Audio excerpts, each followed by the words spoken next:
Now, on the heels of President-elect Donald Trump's sweeping deportation promise, a Texas man is fighting for his family's return after ICE deported his wife and their 4 children to Mexico.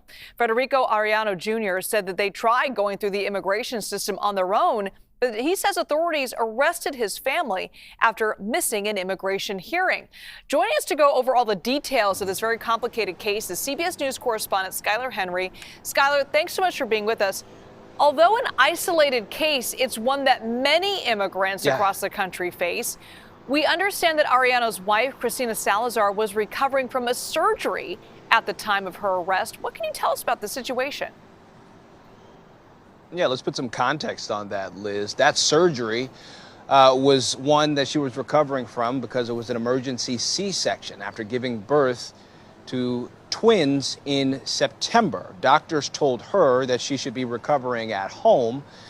26 days later, ironically, it fell on the same day as that court date that was set. Now, her husband, Federico Arellano, who we spoke with yesterday, said that he notified the court of the situation, and they say that they told him that they were going to reschedule for a later date. Fast forward to a few weeks later, and Arellano says that immigration notified him and his wife to show up to the ICE field office here in Houston, where they then detained Cristina, his wife, and then their 4 children, 3 of which are U.S. citizens.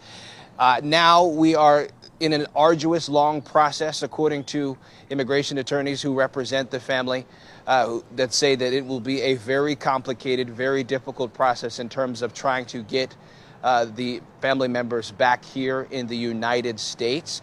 They recognize, because of this anomaly, that they may have some legs to stand on to try to make something like this move a bit further, faster, but they still say because the family has already been deported, that presents several layers of challenges, including consulates, including relationships with members of Congress, so much so that the attorneys representing the family say that they are already reaching out to members here in the Houston area to try to see what they can do to try to bridge that gap, if you will, because they say that there was a gap in communication. Someone dropped the ball somewhere as it relates to Arellano communicating with the court then communicating that with the judge, who then ordered that immediate removal from the country. That happened on October 9th, and then the family, the wife, those 4 children, were deported last week. We were able to speak with that wife, Cristina Salazar, who's in Reynosa, Mexico. She described the conditions there, but also expressed, Liz, her concerns about not being able to have the necessary medication needed to take care of those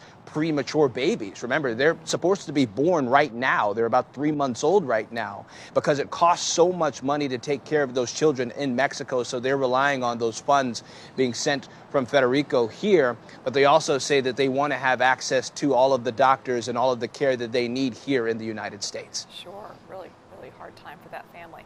All right, CBS News correspondent Skyler Henry live for us in Houston. Thanks so much, Skyler.